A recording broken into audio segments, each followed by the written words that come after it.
بسم الله الرحمن الرحيم. تبارك الذي بيده الملك وهو على كل شيء قدير. الذي خلق الموت والحياة ليبلوكم أيكم أحسن عملا وهو العزيز الغفور. الذي خلق 7 سماوات. அஸ்ஸலாமு அலைக்கும் வரஹ்மத்துல்லாஹி வபரகாத்துஹு. கண்ணியத்திற்குரிய எல்லாம் வல்ல அல்லாஹ்வின் நல்லடியார்களே, அல்லாஹ்வின் அருள் பொங்கும் புனிதம் நிறைந்த ரமலான் மாதத்தில் மரணமும் மறுமையும் என்கிற தலைப்பினை தேர்வு செய்து மரணம் மறுமை குறித்த பல்வேறு தகவல்களை தொடராக நாம் அறிந்து கொண்டு வருகிறோம். அதில் இறுதியாக நாளை மறுமையில் நியாய தீர்ப்பு நாளின் பொழுது என்னென்ன நிகழ்வுகள் அரங்கேறும், நாம் எவ்வாறு விசாரிக்கப்படுவோம், நம்முடைய செயலேடுகளை அல்லாஹ் எந்த அடிப்படையில் வெளிப்படுத்துவான், நாளை மறுமையில் நம்முடைய உறவுகள் சொந்த பந்தங்கள் நமக்கு பயன் தருவார்களா என்பது குறித்து அல்லாஹும் அவனது தூதரும் காட்டி தந்திருக்கிற பல்வேறு செய்திகளை இறுதியாக நேற்றைக்கு நாம் பார்த்திருக்கிறோம். அதனைத் தொடர்ந்து அந்த நியாய தீர்ப்பு நாளில் நபிகள் நாயகம் ஸல்லல்லாஹு அலைஹி வஸல்லம் அவர்கள் இந்த மக்களுக்காக இறைவனிடத்தை பரிந்து பேசுவார்கள்.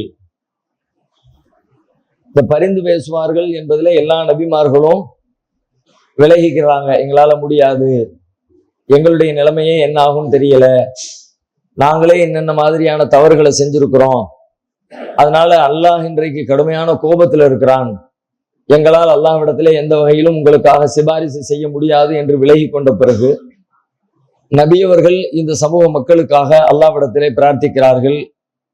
அல்லாஹும் அதை ஏற்றுக்கொண்டு சுவர்க்கத்திற்கு செல்லுமாறு கட்டளை பிறப்பிக்கிறான் என்பதை பார்த்தோம். அல்லாஹ்வுடைய தூதருடைய இந்த பரிந்துரை யாருக்கு பயன் தரும், யார் இந்த பரிந்துரையை பெற முடியும் என்பதை பற்றி நபிகளார் சொன்னார்கள். அஸ்அதுன் நாஸி பி ஷஃபாஅத்தி யௌமல் கியாமா, கியாமத் நாளில் என்னுடைய பரிந்துரைக்கு மனிதர்களிலேயே தகுதி பெற்றவர் யார் என்றால், மன் கால லா இலாஹ இல்லல்லாஹ் ஹாலிஸம் மின் கல்பிஹி, யார் தூய உள்ளத்தோடு லா இலாஹ இல்லல்லாஹ்வை சொன்னாரோ அவருக்குத்தான் என்னுடைய பரிந்துரை நாளை மறுமையில் கிடைக்கும், அதுதான் பயன் தரும் என்று நபிகளார் சொன்னார்கள். லா இலாஹ இல்லல்லாஹ் என்று நாம் எல்லோரும் சொல்லிக் கொண்டுதான் இருக்கிறோம். ஆனால் லா இலாஹ இல்லல்லாஹ்வை சொல்லுகிற அடிப்படையில் நம்முடைய வாழ்க்கையில் நடக்கிறோமா? ஹாலிஸம் மின் கல்பிஹி, தூய உள்ளத்தோடு பரிசுத்த உள்ளத்தோடு நாம் சொல்லுகிறோம் என்றால் அதை நம்ப வேண்டிய முறைப்படி நம்பி நம்முடைய வாழ்வில் கடைபிடிக்க வேண்டிய முறையில் நாம் கடைபிடிக்கிறோமா என்பதுதான் அந்த வார்த்தை குறிக்கிறது.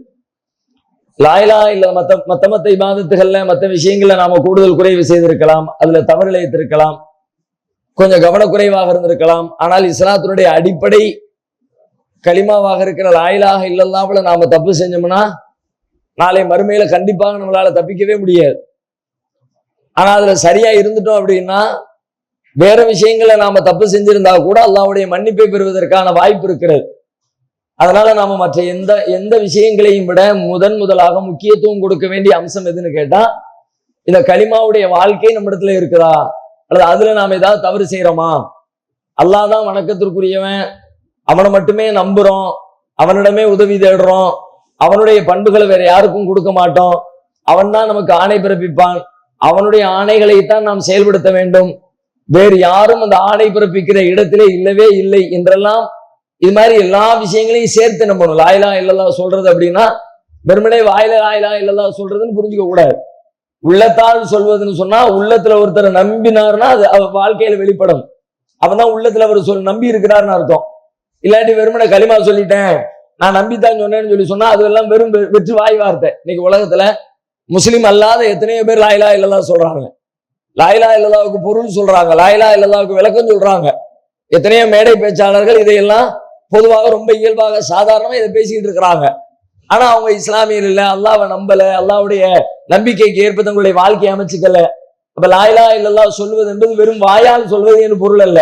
அதனுடைய முழு அர்த்தத்தை விளங்கி நம்முடைய வாழ்க்கையை அதை கடைபிடிச்சவர் யாரோ அவருக்கு தான் இந்த லா இலாஹ இல்லல்லாஹ் சொன்னவராக எடுத்துக்கொள்ளப்படுவார். இன்னொரு இடத்துல நபி ஸல்லல்லாஹு அலைஹி வஸல்லம் சொன்னாங்க, மன் கால லா இலாஹ இல்லல்லாஹ் வ கஃபர பிமா யுஅபது மின் தூனில்லாஹ். யார் லா இலாஹ இல்லல்லாஹ் சொன்னவர் என்றால், நம்ம லாங்குவேஜ்ல வாயால லா இலாஹ இல்லல்லாஹ் சொல்லிட்டா அவர் சொல்லிட்டாருன்னு நம்ம சொல்றோம். ஆனா நபிகளார் சொல்றாங்க, மன் கால லா இலாஹ இல்லல்லாஹ் வ கஃபர பிமா யுஅபது மின் தூனில்லாஹ். அல்லாஹ் அல்லாமல் வணங்கப்படுகிற மற்றவற்றை எல்லாம் புறக்கணித்து விட்டு மறுத்து விட்டு யார் லா இலாஹ இல்லல்லாஹ் சொல்லுகிறாரோ அவரே லா இலாஹ இல்லல்லாஹ் சொன்னவராவார்.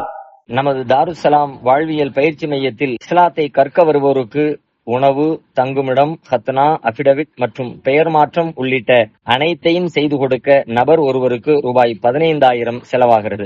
இறையருளால் அதற்குரிய வாய்ப்பும் வசதியும் பெற்றவர்கள் ஒருவருக்கோ இருவருக்கோ தம்மால் இயன்றவருக்கு பொறுப்பேற்று இப்பணியில் தம்மையும் இணைத்துக் கொள்ளுமாறு அன்போடு கேட்டுக்கொள்கிறோம்.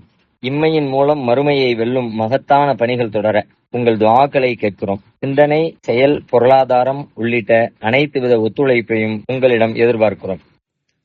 உங்களுடைய ஜகாத் மற்றும் நன்கொடைகளை கீழ்கண்ட வங்கிக் கணக்கில் அனுப்பவும். லா இலாஹ இல்லல்லாஹ் சொல்லுவது என்பது அல்லாஹ்வை தவிர வேற யாருக்கும் அடிபணிய மாட்டேன் என்று அதற்குள்ளே பொருள் இருக்கிறது. இப்ப நாம நம்முடைய மனோ இச்சைக்கு அடிபணிக்கிறோமா, நம்முடைய ஊர் வழக்கத்திற்கு அடிபணிக்கிறோமா, நம்முடைய குடும்ப உறவுகளுக்கு அடிபணிக்கிறோம் இப்படிலாம் யோசிச்சு பாருங்க. பல நேரங்கள்ல அல்லாஹ்வுடைய சொல்லி இருப்பான், அதுக்கு மாற்றமாக ஊருக்கு, சமூகத்திற்கு, இப்படியான பல காரணங்களுக்காக நம்ம கட்டுப்பட்டு நடந்து கொண்டிருக்கிறோம். அப்படின்னா லா இலாஹ இல்லல்லாஹ் அல்லாஹ்வுக்கு கட்டுப்படலன்னு அர்த்தமாயிரும். அராய்த்த மனித கதை இலாஹு ஹவா, தன்னுடைய மனோ இச்சையே கடவுளாக ஆக்கி கொண்டானே அவனை நீர் பார்த்தீரா? அப்ப அந்த தக்கூன் அலைஹி வக்கீலா, அவனுக்கு நீங்க பொறுப்பாளராக ஆக முடியாது. அல்லாஹ் சொல்றான், தன் மனோ இச்சையே கடவுளாக ஆக்கி கொண்டவன். அல்லாஹ்வை கடவுளாக ஆக்குவது ஒரு வகை, மனோ இச்சையை கடவுளாக்குறதுனா நம்ம எல்லாரும் கடவுள்னு சொன்ன உடனே கும்பிடுற இடத்துல, வணங்குகிற இடத்துல, வழிபடுற இடத்துல அப்படிதான் வச்சு யோசிக்கிறோம்.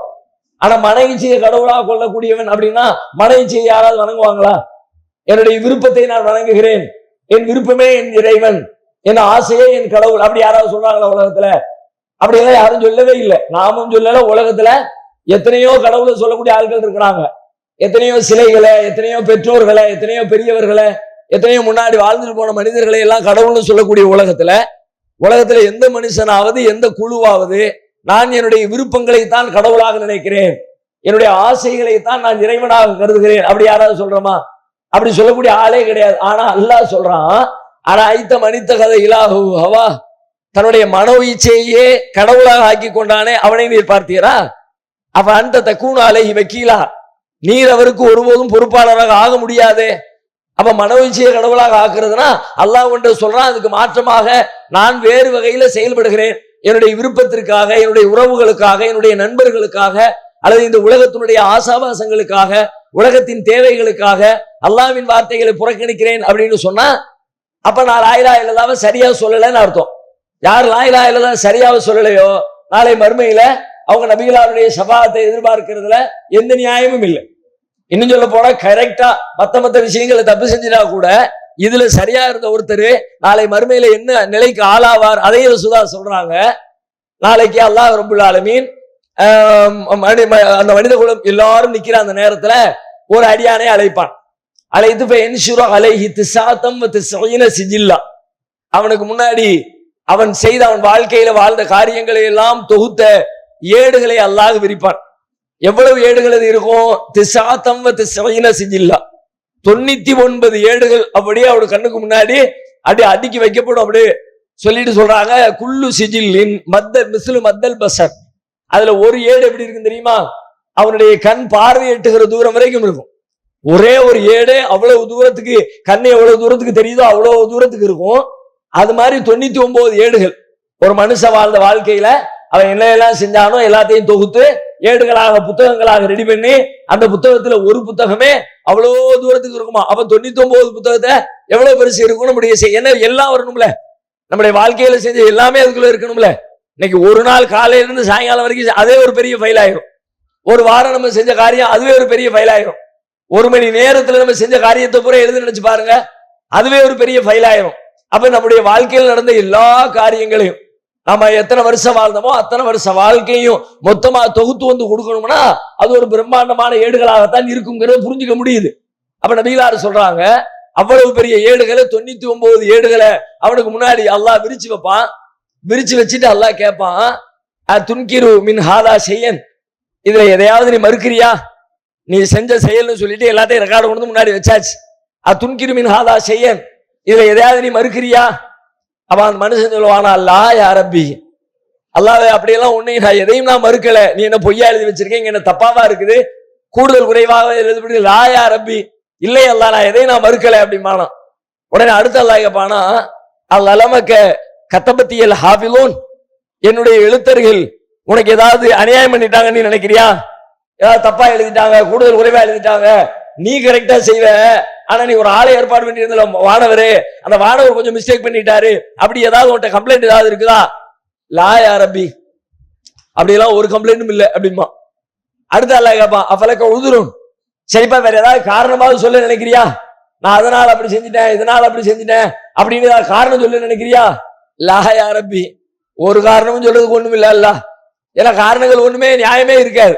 அந்த காரணத்தை எல்லாம் அடிச்சு ஒழிக்கிற அளவுக்கு வாய்ப்புகளை, வசதிகளை, சூழ்நிலைகளை, அறிவுரை சொல்லக்கூடிய ஆட்களை எல்லாத்தையும் கொடுத்ததுக்கு பிறகுதான் மறுமையில கொண்டு நிப்பாட்டி எல்லாம் கேள்வி கேட்கலாம்.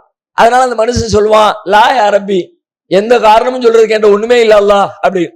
அவன் அடுத்து அல்லாஹ் சொல்வானா, இன்னலக்க இந்தனா ஹசனத்துன், அந்த மனுஷன் பலவீனப்பட்டு தன்னுடைய பாவங்களை நினைச்சு, இப்படி நாம் அறியாமல் இருந்திருக்கிறோமே, இவ்வளவு தீமைகளை செஞ்சிருக்கிறோமே, அல்லாஹ்வை அலட்சியப்படுத்தி இருக்கிறோமே, புறக்கணிச்சிருக்கிறோமே என்று கவலையில தன்னுடைய நிலை என்ன ஆகுமோ தெரியலையே என்ற பயத்துல அல்லாஹ்விடத்துல கருணையை எதிர்பார்த்து கெஞ்சி கதறி கொண்டிருக்கிற அந்த நேரத்துல அல்லாஹ் சொல்லுவானா, இன்னலக்க இந்தனா ஹசனத்துன், உனக்காக நம்மிடத்திலே ஒரு நன்மை இருக்கிறது.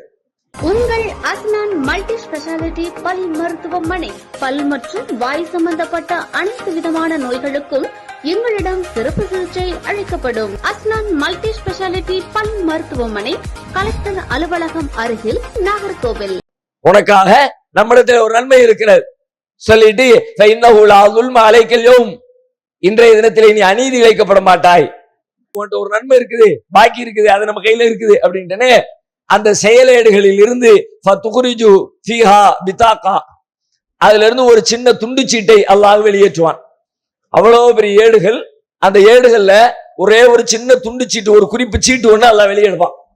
வெளியெடுத்த உடனே அந்த சீட்டை பார்த்த உடனே இவனுக்கே ஒரு சிரிப்பா, இவ்வளவு ஏடுகள் இருக்குது, இவ்வளவு பாவங்கள் இருக்கு, இவ்வளவு தவறுகள் தீமைகள் இருக்கு, ஆனா அல்லாஹ் உனக்கு ஒரு நன்மை இருக்குதுப்பா, நீ கவலைப்படாத, அநியாயம் செய்யப்பட மாட்டாய் அப்படியெல்லாம் நமக்கு ஆறுதல் சொல்லி ஏதாவது ஒரு பெரிய நன்மை என்ன தேவை தூக்குவான்னு சொல்லி பார்த்தா, ஒரு சின்ன குறிப்பு தாளை, ஒரு சின்ன பேப்பரை நிப்பாட்டிக்கிட்டு உன்னை வெளியெடுக்கிறான அப்படின்னா அல்லாஹ் பார்த்து கேட்பானா, மாஹாதிஹில் பிதாகா மஹாதிஹி சிபில்லாத், யா அல்லாஹ் இத்தனை பெரிய ஏடுகளுக்கு மத்தியில இது என்ன இத்தனோடி சின்ன துண்டு சீட்டு, இவ்வளவு ஏடுகள் குமிஞ்சு கிடக்குது, இவ்வளவு தவறுகளும் பாவங்களும் என்னுடைய வாழ்க்கையில் இப்படி குமிஞ்சு கிடக்குது, ஆனா ஒரே ஒரு சின்ன துண்டு சீட்டை எடுத்து வச்சுக்கிட்டு எனக்கு நன்மை இருக்கு நீ சொல்றிய, இது என்ன?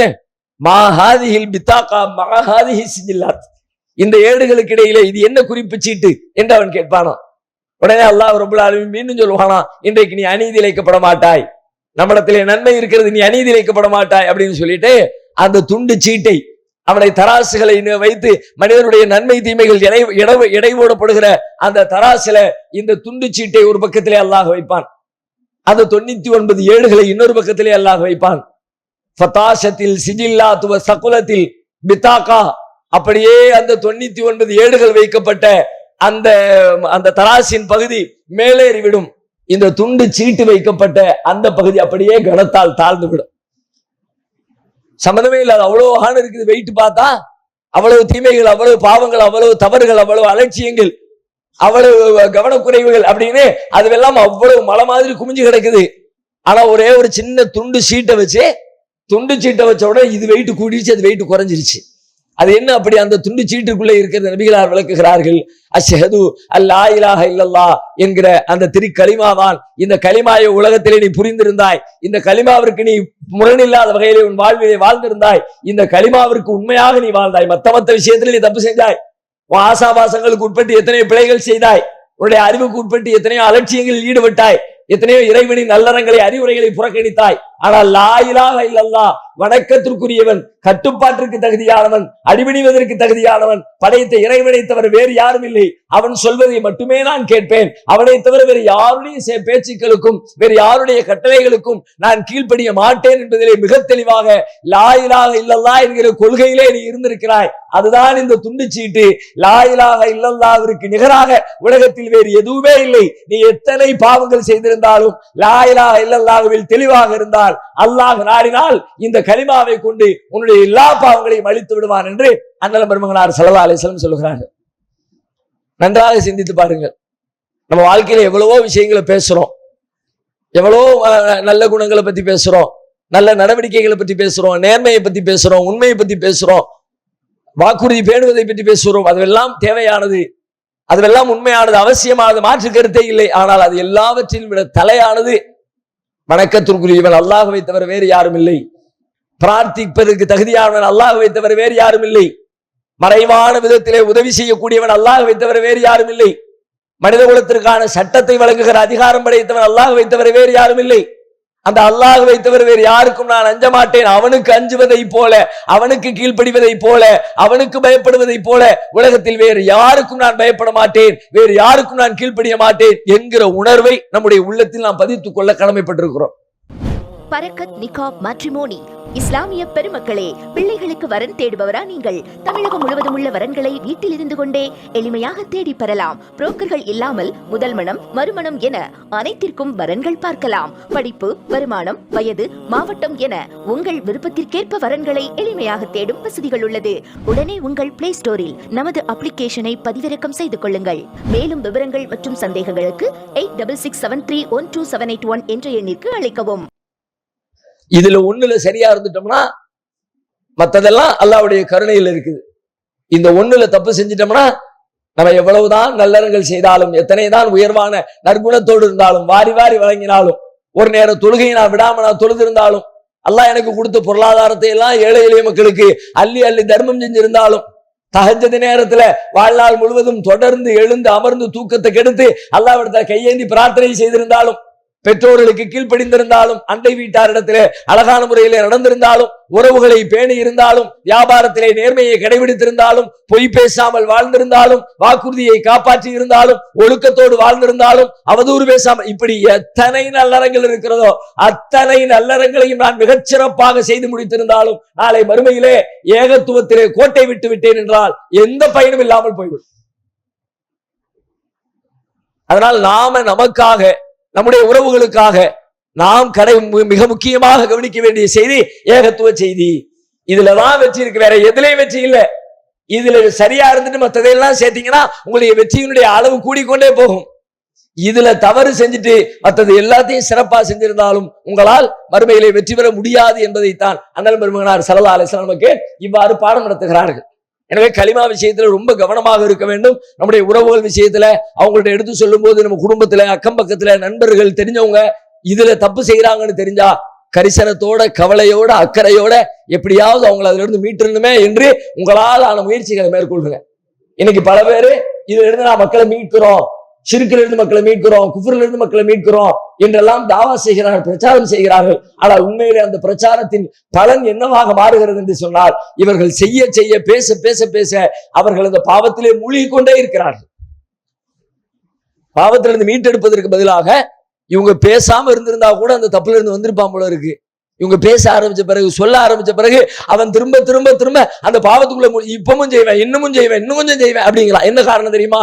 இவங்க அக்கறையோடு தாவா செய்வதற்கு பதிலாக அகம்பாவத்தோடு தாவா செய்யறாங்க. நீ இப்படி எல்லாம் செஞ்சா நரகத்துலாம் போய் சாவ அல்லாஹ் சொல்லி இருக்கிறான். ஆனால் அதை சொல்ல வேண்டிய முறை இருக்குதா இல்லையா?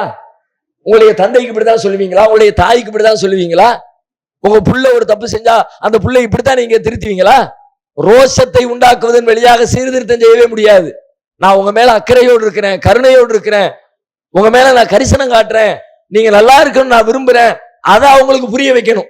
ஆனா நம்ம எதை புரிய வைக்கிறோம்? உன்னை விட நான் பெரிய அறிவாளி, உன்ட்ட ஆதாரம் இருக்கா, ஏன்ட்ட ஆதாரம் இருக்கா, நான் பெரிய ஆளா, நீ பெரிய ஆளா, எடுத்து வைப்போமா, விவாதம் பண்ணுவோமா? விவாதம் உண்டுதான், நான் விவாதத்தை மறுக்கல.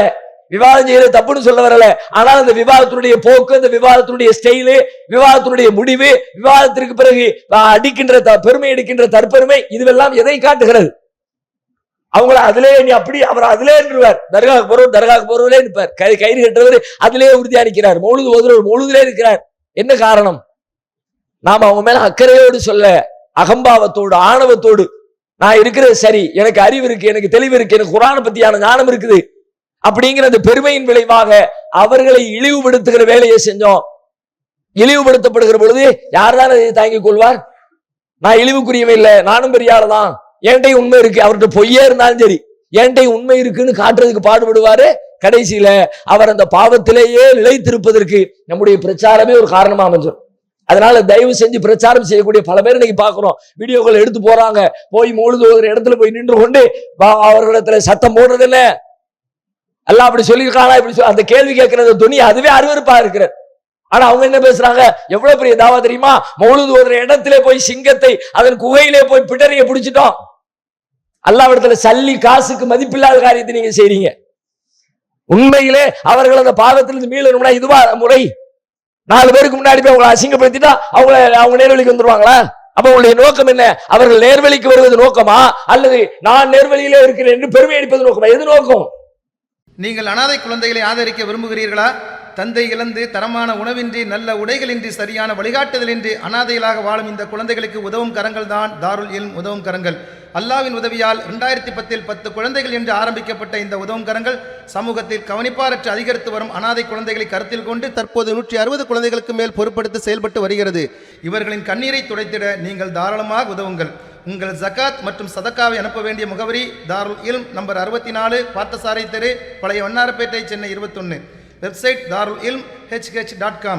தொடர்புக்கு 9840725020 9600055060. தௌஹீத் பேசக்கூடிய மக்களிடத்துல நற்குணங்கள் வேணும். இன்னைக்கு நம்ம இடத்துல செய்தி இருக்கு, கொள்கை இருக்கு, ஆனா நல்ல குணங்கள் இல்ல.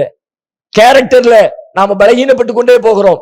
கேரக்டர்ல பலகீனப்பட்டுட்டோம்னா நம்முடைய செய்திகள் மக்களை போய் சேரவே சேராது. நபி ஸல்லல்லாஹு அலைஹி வஸல்லம் இந்த மார்க்கத்தை கொண்டு வந்து அல்லாஹ்வுடைய தூதர்னு சொல்லும் பொழுது அந்த வேதத்தை பார்த்து இஸ்லாத்தை ஏற்றுக்கொண்ட மக்களை விட நபிகள் நாயகத்தினுடைய கேரக்டரை பார்த்து இஸ்லாத்தை ஏற்றுக்கொண்டவர்கள் தான் அதிகம்.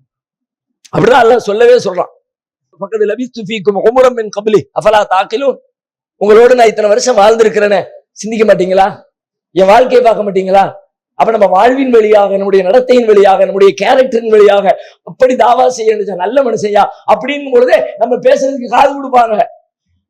இவெல்லாம் திருட்டு போய் இவெல்லாம் நம்மகிட்ட பேச வந்துட்டானா, அவன் பாவம் பிடிச்சவன், திமிர் பிடிச்சவன், பெருமை பிடிச்சவன், இவன் பேசுறத நம்ம கேட்கணுமா? கேட்க மாட்டாங்க.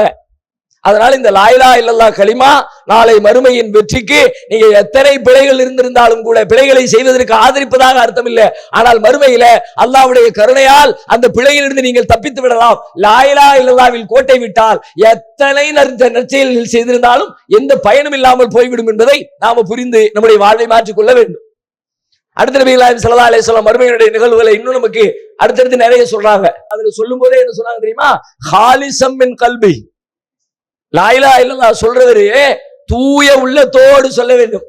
கலிமாவுக்கு மட்டும் இல்ல, நாம செய்யற எல்லா நல்லறங்களுக்கும் தூய உள்ளம் அவசியம். எல்லா நல்லறங்களும் தூய உள்ளம் இல்லாமல் பெருமைக்காக, முகஸ்துதிக்காக, வேறு வேறு நோக்கங்களுக்காக, உலக ஆதாயங்களுக்காக நாம ஒரு காரியத்தை செஞ்சிருந்தா நாளை மறுமையில அதனுடைய இழப்பு பேரிழப்பாக இருக்கும். எந்த அளவுக்கு பேரிழப்பாக இருக்கும் தெரியுமா? ஒரு தடவை அபூ சயீத் அல் குத்ரி ரலியல்லாஹு அன்ஹு அவர்கள் சொல்லுகிறார்கள், நாங்கள் அனைவரும் சஹாபாக்கள் எல்லாம் கூட்டாக அமர்ந்து பேசிக் கொண்டிருந்தோம். நஹ்னு நததாக்கர் அல் மஸீஹ் அத்-தஜ்ஜால், மஸீஹ் அத்-தஜ்ஜாலை பற்றி நாங்கள் பேசிக் கொண்டிருந்தோம். நபிகள் நாயகம் ஸல்லல்லாஹு அலைஹி வஸல்லம் எங்க இடத்துல வந்தார்கள். என்ன பேசுறீங்கன்னு கேட்டாங்க. நாங்க தஜ்ஜாலை பத்தி, அவனுடைய குழப்பத்தை பத்தி பேசிக்கிட்டு இருக்கோம். தஜ்ஜாலுடைய குழப்பம் எவ்வளவு பெரிய குழப்பம்! நூஹ் நபியிலிருந்து வந்த எல்லா நபிமார்களும் அந்த தஜ்ஜாலுடைய குழப்பத்தை எச்சரிக்கை பண்ணி இருக்கிறதாக அல்லாஹ்வுடைய தூதர் சொல்றாங்க.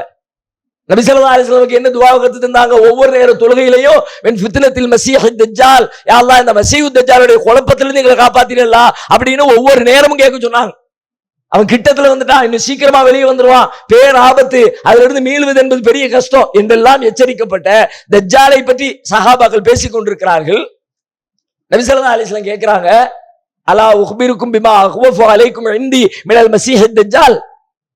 நீங்க தஜ்ஜாலுடைய குழப்பத்தை பயங்கரமான விஷயத்தை பேசுறீங்க. அதை விட தஜ்ஜாலை விட அதிகம் அஞ்சப்பட வேண்டிய ஒரு செய்தி உங்களுக்கு நான் சொல்லட்டுமா? சொல்லுங்க, யாரும் சொல்லலாம். அஷ்ஷிருக்குல் ஹஃபி, அதுதான் மறைவான இணை கற்பிப்பு என்று நபிகளார் சொல்றாங்க. அதென்ன மறைவான இணை கற்பிப்பு? இணை கற்பித்தல் தெரியும், அல்லாஹ்வுக்கு இணையாக மற்றவங்களை கருதுறாங்க, ஓகே. மறைவான இணை கற்பிப்புனா வெளியில ரூமுக்குள்ள கதவை மூடிக்கிட்டு பாவத்தை செய்யறதா? துண்டை போட்டு குனிஞ்சுக்கிட்டு அது மாதிரி வெளியே தெரியாம, அது இல்ல. அஷ்ஷிருக்குல் ஹஃபி, மறைவான இணை கற்பிப்பை நபிகளார் விளக்குகிறார்கள். அதுக்கு ஒரு உதாரணம் ஓமை சொல்லி விளக்குறாங்க. எப்படி தெரியுமா? ஒரு மனிதன் தொழுகைக்காக இருக்கிறான், நல்ல முறையில் தொழுதுகிட்டே இருக்கிறான். திடீர்னு பார்த்தா தொழுது கொண்டிருக்கும் பொழுது பக்கத்துல யாரோ இவனை பார்க்கிறார்கள், கவனிக்கிறார்கள் என்பதை இவன் உணர்கிறான். தொழுதுகிட்டு இருக்கும்போது தெரியும்ல, நம்ம தொழுதுகிட்டே இருக்க பக்கத்துல ஒரு ஆள் பார்த்துக்கிட்டே இருக்காருப்பா அப்படின்னு அந்த ஓர பார்வைகள் தெரியும் தானே. அந்த மாதிரி ஒருத்தர் பார்க்கிறார் என்று தெரிஞ்ச உடனே அவர் தன்னுடைய தொழுகையை அழகுபடுத்திக் கொள்கிறார். நம்மள ஒரு ஆள் பார்த்துக்கிட்டே இருக்கிறாங்க, நம்ம சும்மா அசால்ட்டா நின்றுகிட்டு இருக்கோம், நம்மளை பத்தி என்ன நினைப்பாங்க, அதனால கொஞ்சம் ஒழுங்கா நிக்கணும்பா, கரெக்டா நிக்கணும்பா, ருக்குக்கு போற முறைப்படி கரெக்டா செய்யறாரு, சஜிதாவை கரெக்டா செய்யறாரு, ரொம்ப பயபக்தி உள்ளவரை போல அவருடைய உடல் அவயங்களை அவருடைய தோற்றத்தை மாற்றிக் கொள்கிறார். நபிகளார் சொல்லுகிறார்கள், அஷ்ஷிருக்குல் ஹஃபி, இவர்தான் மறைவாக இணை கற்பிப்பு செய்தவர். இவர் என்ன இணை கற்பிப்பு செஞ்சாரு? தொழுகை என்பது அல்லாஹ்வுக்குரியது, அதை அழகுபடுத்த வேண்டியதும் அல்லாஹ்வுக்காக வேண்டியதான் இருக்க வேண்டும். ஆனால் நீ பக்கத்துல பார்த்து கொண்டிருக்கிற ஒரு மனிதனுக்காக அந்த தொழுகையை அழகுபடுத்தி இருக்கிறாய். எனவே நீ மறைவாக நேரடியாக இணை கற்பிக்கல, மறைவான ஒரு இணை கற்பிக்கின்ற காரியத்தை செய்து விட்டாய். ஆரோக்கியமான வாழ்க்கை முறைக்கு புதியதோர் ஆரம்பம். RS organic malt.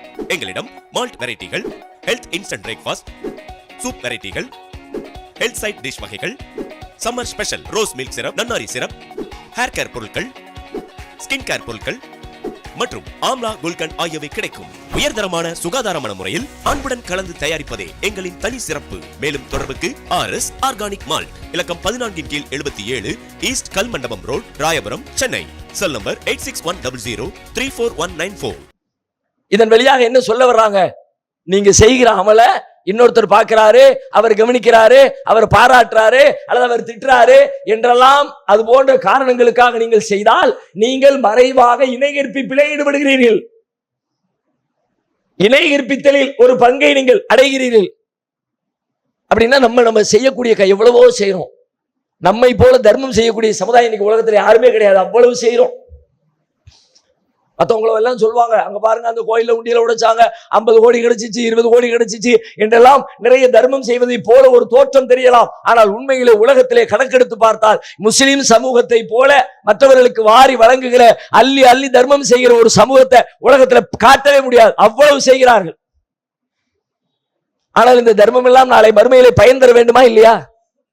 பல நேரங்களிலே தர்மம் செய்து முடித்து விட்டு செய்த தர்மத்தை சொல்லி காட்டி வீணடிக்கிறார்கள். நான் தான் இவருக்கு செஞ்சேன், நான் தான் அவருக்கு செஞ்சேன் அப்படின்னு சொல்லிட்டு அவர் செஞ்ச தர்மத்தினுடைய நன்மை இல்லாம போயிருது. அற்பமான தர்மங்களை செய்யும் போது கூட யாராவது பார்க்க மாட்டாங்களா, யாருக்காவது தெரியாதா, சைத்தான் உள்ள இருந்து நமக்கு ஏற்படுத்துறான், நம்ம தோற்று போயிடும். சைத்தான் இடத்துல அவனுடைய சூழ்ச்சியில நம்மையும் அறியாமல் வீழ்ந்துடுறோம். நம்ம கஷ்டப்பட்டு சம்பாதிச்ச காசை ஒரு 2000 ரூபாய்க்கு ஒரு ஆள் கையில கொடுக்குறோம், நம்மளே வச்சு பயன்படுத்தி இருக்கலாம். யாரோ ஒருத்தருக்கு கொடுத்தோம், ஏன் கொடுத்தோம்? தர்மம் செய்யுங்கன்னு அல்லாஹ் சொன்னான், அல்லாஹ்வுடைய தூதர் சொன்னாங்க. நரகத்தின் விடுதலை என்பது தர்மத்தின் வழியாகத்தான் உறுதிப்படுத்தப்படும் என்று மார்க்கம் நமக்கு கற்றுத்தருகிறது. அதனால தானே தர்மம் செஞ்சோம். ஆனா அந்த தர்மத்துடைய நன்மை நாளை மறுமையில நரகத்திலிருந்து நம்மளை பாதுகாக்குதா? இல்ல. ஏன்? உலகத்திலேயே 4 பேருக்கு தெரிகிற மாதிரி அவருக்கு தெரியட்டும், இவர் தெரியட்டும் அப்படின்னு ஊர் பெருமைக்காக அந்த தர்மத்தை செய்யறோம், ஒண்ணும் இல்லாம போயிடும். 1 ரூபா காசு தர்மம் எடுத்து போடுறவர் கணக்கிறார். எதுக்குடா கணக்கிறாருன்னு பார்த்தா இவர் தர்மம் பண்றது பக்கத்துல யாராவது பார்க்கணுமா, 4 பேர் பார்த்தவனே தூக்கி போட வேண்டியது, அடுத்த ஒரு கண்ணில் தெரியுற மாதிரி. ஏன்? மற்றவங்களுக்கு தெரியாம தர்மம் செஞ்சா தர்மம் இல்லையா? அதுக்காண்டி வெளிப்படையா செய்கிற தர்மம் எல்லாம் இழிவானது என்று பொருள் அல்ல. நம்முடைய எண்ணம் சரியாக இருந்தால் போதுமானது. அல்லாஹ் உங்களுடைய கல்வை தான் பார்க்க போகிற, உங்களுடைய செயலை மட்டும் பார்க்கறவே இல்லை. இன்னல்லாஹ லா யன்துரு இலா சுவரிக்கும் அம்வாலிக்கும் வலாக்கின் யன்துரு இலா குலூபிக்கும் அமாலிக்கும். அல்லாஹ் உங்களின் செல்வங்களையோ புற தோற்றங்களையோ பார்ப்பதில்லை. வலாக்கின் யன்துரு இலா குலூபிக்கும் அமாலிக்கும், உங்களுடைய உள்ளங்களையும் உங்களின் செயல்களையும் பார்க்கிறான். என்ன எண்ணத்தோடு இந்த காரியத்தை செஞ்ச? நம்முடைய அமல்களை நம்ம பாதுகாக்க வேண்டிய கடமை இருக்கிறது. அதுல நம்முடைய முகஸ்துதி உள்ளே நுழைந்து விட்டது என்றால் மறுமையில நபிகளார் சொன்ன ஒரு மிக பிரபலியமான ஒரு நபிமொழி எல்லாருக்கும் தெரியும். அல்லாஹ் ஒரு 3 முக்கியமான ஆட்களை விசாரணைக்கு அழைப்பான். அதுல ஒரு மனிதர் அல்லாஹ்வுடைய பாதையிலே போர் புரிந்து ஷஹீத் கொல்லப்பட்டவர். அல்லாஹ் அவரை அழைச்சு கேட்பான். அவன் அல்லாஹ் கொடுத்த நியமத்துக்களை எல்லாம் சொல்லுவான். என்னென்னலாம் கொடுத்தனே? ஆமா அல்லாஹ் நீ கொடுத்த, அதுக்கு நீ என்ன செஞ்ச? அவர் சொல்வார், காத்தல் துஃபீக, இறைவா உன்னுடைய பாதையிலே நான் போருக்கு சென்றேன், ஹத்தா உஸ்துஷிஹித்து, கடைசியில் அந்த போரிலே கொல்லப்பட்டேன், ஷஹீதாக்கப்பட்டேன். அப்ப அல்லாஹ் பதில் சொல்வானா, கதபுத்த, நீ பொய் சொல்லுகிறாய், நீ பொய் சொல்லுகிறாய். வேற என்ன நடந்துச்சு? நீ போருக்கு சென்றது உண்மை, ஆனால் போருக்கு ஏன் சென்றாய்? எனக்காகவா? நீ ஒரு பெரிய வீரன் என்று போற்றப்பட வேண்டும் என்பதற்காக நீ போருக்கு சென்றாய். பக்கத்து கீழே அது உலகத்திலே சொல்லப்பட்டு விட்டது, நீ கொல்லப்பட்ட உடனே பெரிய போராளிப்பா, பெரிய வீரம்பா, அப்படி இந்த போர்க்களத்துல பயங்கரமா போர் செஞ்சாருப்பா, உலகத்துல உன்னை பெருசா பாராட்டி முடிச்சுட்டாங்க, இங்கே உனக்கு எந்த நன்மையும் இல்லை என்று அல்லாஹ் தீர்ப்பு சொல்வானாம். இவரை இழுத்து செல்லுங்கள், முகம் குப்புற இழுத்து சென்று நரகத்திலே வீசப்படுவார். யார்? அல்லாஹ்வுடைய பாதையிலே தன் உயிரை கொடுப்பதற்காக போர்க்களம் சென்றார். உலகத்துல அதிகபட்சமா என்னது இருக்கு? நாம தியாகம் பண்றதுல அதை விட பெரிய தியாகம் வேற ஒண்ணுமே இல்லை. உறவுகளை தியாகம் பண்றது, ஊரை தியாகம் பண்றது, பணத்தை தியாகம் பண்றது, நேரத்தை தியாகம் பண்றது, எல்லாவற்றையும் விட பெரிய தியாகம் இது உயிர் தானே. அந்த உயிரை ஒருத்தர் தியாகம் பண்ணியிருக்காரு, மறுமையில நரகத்துக்கு போ என்று அல்லாஹ்விடத்துல சொல்லப்படுகிறார். காரணம் என்ன? முகஸ்துதி. நம்மள 4 பேர் பாராட்டணும், அடுத்தொருத்தர் கூப்பிடுறான், அல்லாஹ் அவருக்கு செஞ்ச அருளை எல்லாம் சொல்லி காட்டுறான். என்னப்பா? அவர் எல்லாத்தையும் ஒத்துக்கிறார். என்ன செஞ்ச?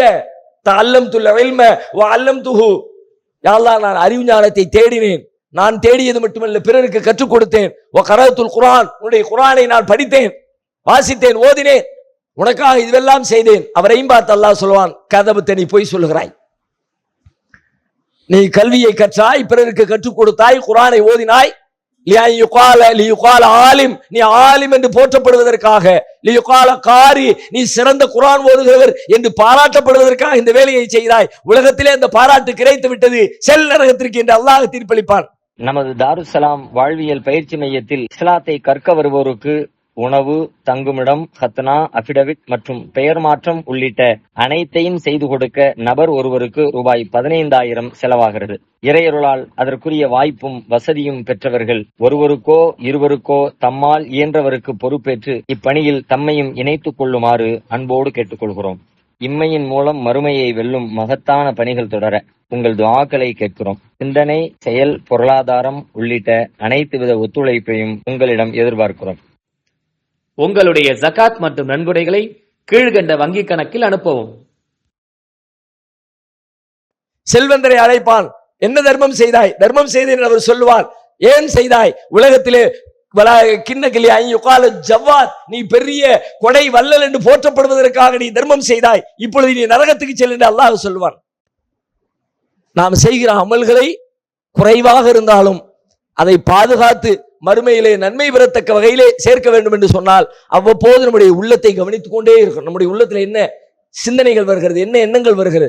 ஒரு அமலை செய்யும் போது ஷைத்தான் வர்றான், எப்படி வர்றான், என்ன எண்ணத்தை ஏற்படுத்துறான். நான் இந்த பள்ளியாசலுக்கு காலையில சுபுக்கு போறேன், ஏன் போறேன்? நான் போகலன்னா 4 பேர் ஏன்பா வரலன்னு கேட்பாங்க, அதுக்காண்டி போறேனா? ஏன்னா பாய் டெய்லி வந்துருவார, கேட்கட்டும், அது தப்பு இல்லை, கேட்பது குறையல்ல, கேட்பது நல்லது. ஆனால் நான் செல்வது எதற்காக? 4 பேர் கேட்பார்களே என்பதற்காகவா? உள்ளத்தை கவனிச்சுக்கிட்டே இருக்கணும், கல்பை பார்த்துக்கிட்டே இருக்கணும். யௌமலா யன்ஃபஉ மாலும் வலா பனூன் இல்லா மன் அத்தல்லாஹ பிகல்பின் சலீம்.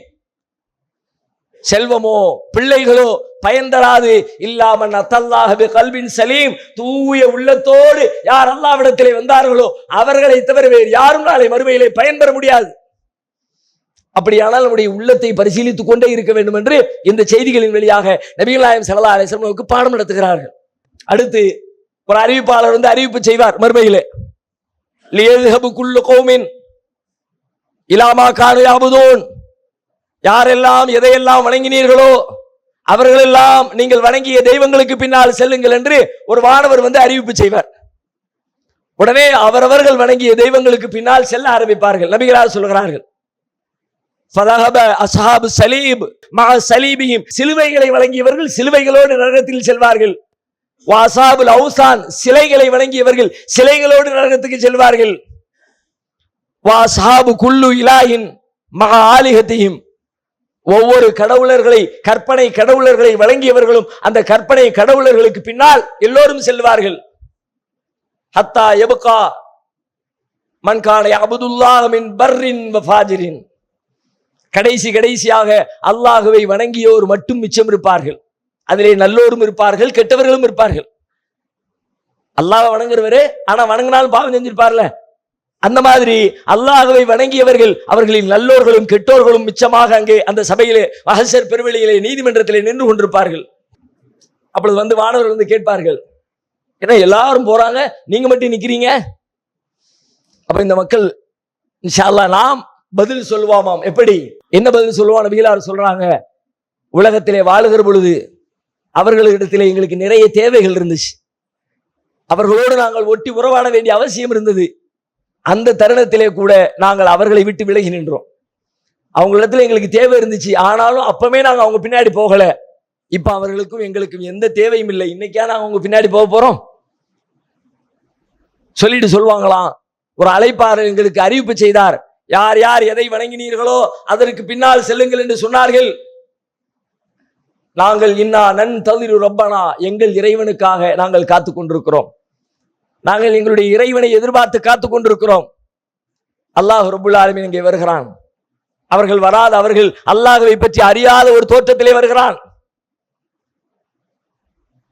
வந்துட்டு அல்லாஹ் கேட்கிறான், உங்களுடைய இறைவன் யார் தெரியுமா? உங்கள் இறைவனை அறிந்து கொள்வதற்கு உங்களிடத்திலே அடையாளம் இருக்கிறதா? உடனே அந்த மக்கள் எல்லாம் பதில் சொல்கிறார்கள், எங்களிடத்திலே அடையாளம் இருக்கிறது. ஃபயகூலுனா சாக், கெண்டை கால்கள் தான் அடையாளம்.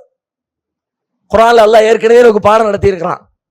யௌம யுக்ஷஃபன் சாக் வ யுதாவுன இல சுஜூத் ஃபலா யஸ்ததியூன். நாளை மறுமையிலே கெண்டை கால்கள் திறக்கப்பட்டு அல்லாஹ்வின் காலிலே விழுந்து சுஜூது செய்யுங்கள் என்று அழைக்கப்படுகிற அந்த நாளில், காலில் விழாதுங்கிறோம்ல, அல்லாஹ்வுடைய காலில் விழுவதற்காக அதை காப்பாற்றி வைத்துக் கொண்டே இருக்கணும். மறுமையில் அல்லாஹ் தன் கால்களை திறந்து மறைத்து வைத்திருக்கிற ஆடையை அகற்றி எல்லாரும் சுஜூது செய்யுங்க அல்லாஹ் அறிவிப்பு செய்வான். நபிகளார் சொல்கிறார்கள், ஃபயஸ்ஜுது குல்லு மூமினின், எல்லா மூமின்களும் சுஜூதிலே விழுவார்கள். மூமினான ஆண்களும் மூமினான பெண்களும் அல்லாஹ்வின் கால்களில் சுஜூதிலே விழுவார்கள். சொல்லிட்டு அடுத்து மேலும் சொல்றாங்க, அதுலயும் கொஞ்சம் பேர் நின்றுட்டே நிற்பாங்க. உலகத்துல அல்லாஹ் எங்கேயோ இருந்து கொண்டு நமக்கு ஆர்டர் பண்றான், நீங்க சஜிதா பண்ணுங்க எனக்கு, இன்னைக்கு நம்ம சஜிதா பண்றோம்.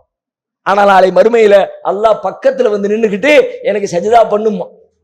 அப்ப நம்ம எல்லாரும் உடனே சஜிதா, இப்பவுமே அல்லாஹ்வுடைய ஆர்டருக்கு கீழ்படியிடாம நேரடியா அல்லாஹ் வந்து நின்று தன்னுடைய ஆடையை விலக்கி தான் தான் உங்களுடைய இறைவன் என்பதை காட்டி அறிமுகப்படுத்தி சுஜூது பண்ணி என் காலில் விழு சஜிதா பண்ணு அப்படின்னு சொல்ற நேரத்தில் வேக வேகமா சஜிதா விழணும்ல. ஆனாலும் அல்லாஹ்வை வணங்கிய கூட்டத்திலே ஒரு சாரார் சுஜூது செய்ய முடியாமல் நின்று கொண்டிருப்பார்கள். நபிகளார் சொல்லுகிறார்கள், தபக்கம் வாஹிதா, அவருடைய முதுகு அப்படியே மரக்கட்டைகளை போல நிற்கும், சுஜூதிலே விழ முடியாது. ஏன்? உலகத்திலே வாழுகிற பொழுது யஸ்ஜுதுல்லாஹ ரியாஅம் வ சும்ஆ, உலகத்திலே வாழுகிற பொழுது சஜிதா செய்தார்கள், ஆனால் அல்லாஹ்விற்காக செய்யவில்லை, பேருக்காக, பெருமைக்காக, முகஸ்துதிக்காக யார் உலகத்திலே சுஜூது செய்தார்களோ நாளை மறுமையில் அல்லாஹ் தன் கால்களை காட்டி சுஜூது செய்யுங்கள் என்று சொல்லுகிற தருணத்தில் ஃபலா யஸ்ததியூன், அதற்கு அவர்கள் சக்தி பெற மாட்டார்கள். படைச்ச ரப்புல் ஆலமீனே வந்து நின்று நம்மிடத்துல உரையாடி நம்முடைய விஷயங்களை கேட்டறிந்து அவனுக்கும் நமக்கும் இடையிலே ஒரு தொடர்பை ஏற்படுத்துகிற நாள் அந்த நாள். இப்படி இன்னும் பல சுவாரஸ்யமான செய்திகளை, மூமின்களுக்கு கிடைக்கிற பாக்கியங்களை, அல்லாஹ்வை நேருக்கு நேராக பார்க்கிற பொழுது ஒரு மூமினின் உள்ளத்தில் ஏற்படுகிற மகிழ்ச்சி இருக்கிறது. அந்த மகிழ்ச்சிக்கு இணையாக சுவர்க்கமே கிடைத்தாலும் அந்த சுவர்க்கமே தேவையில்லை என்று சொல்லுகிற அளவிற்கு அல்லாஹ்வின் திருமுகம் ஜொலி ஜொலித்துக் கொண்டிருக்கும் என்கிறார்கள் நபிகளார். சொர்க்கம் என்று தீர்ப்பளிக்கப்பட்டால் கூட சொர்க்கத்தின்பால் செல்லாமல் அல்லாஹ்வை பார்த்து கொண்டிருக்கிற அந்த பாக்கியத்திலே மதிமயங்கி நிற்போம் நாம் எல்லாம் இன்ஷா அல்லாஹ். நபிகளார் சொல்கிறார்கள், அப்படிப்பட்ட பாக்கியம் யாருக்கு கிடைக்கும் என்பதை பற்றி சொல்லுகிற பொழுது, உலகத்திலே யார் இறைவனின் கட்டளைக்கு ஏற்ப நோன்பு நோற்றார்களோ அந்த நோன்பாளிகளுக்கு நாளை மறுமையிலே கிடைக்கிற பாக்கியங்களில் ஒன்று அல்லாஹ்வை நேருக்கு நேராக பார்த்து மகிழ்ச்சி அடைகிற பாக்கியம். ரெண்டு பாக்கியம் சொல்றாங்க. ஒன்று நோன்பு திறக்கிற நேரத்திலே கிடைக்கிற மகிழ்ச்சி, இன்னொன்று அவர்கள் தங்கள் இறைவனை நேருக்கு நேராக காணுகிற தருணத்திலே கிடைக்கிற மகிழ்ச்சி. இந்த மகிழ்ச்சியை யாருக்கு? அல்லாஹ் மூமின்களுக்கு, லா இலாஹ இல்லல்லாஹ் என்கிற திருக்கலிமாவில் உறுதியாக நின்றவர்களுக்கு, முகஸ்துதிக்காக வழிபாடுகள் செய்யாம இறைவனுக்காக வழிபாடு செய்த மக்களுக்காக அல்லாஹ் தயாரித்து வைத்திருக்கிறான். அந்த கூட்டத்திலே நாம் இணைய வேண்டும் என்று அல்லாஹ்விடத்திலே பிரார்த்திப்போம். இன்னும் நபிகளார் சொர்க்கம் குறித்தும் நரகம் குறித்தும் இன்னும் பல செய்திகளை நமக்கு கற்றுத் தந்திருக்கிறார்கள். இன்ஷா அல்லாஹ் நாளைய தினம் இறுதியாக அவற்றை பார்க்கலாம். வாஹிர் தாவானா அல்ஹம்துலில்லாஹி ரப்பில் ஆலமீன். அஸ்ஸலாமு அலைக்கும் வரஹ்மத்துல்லாஹி.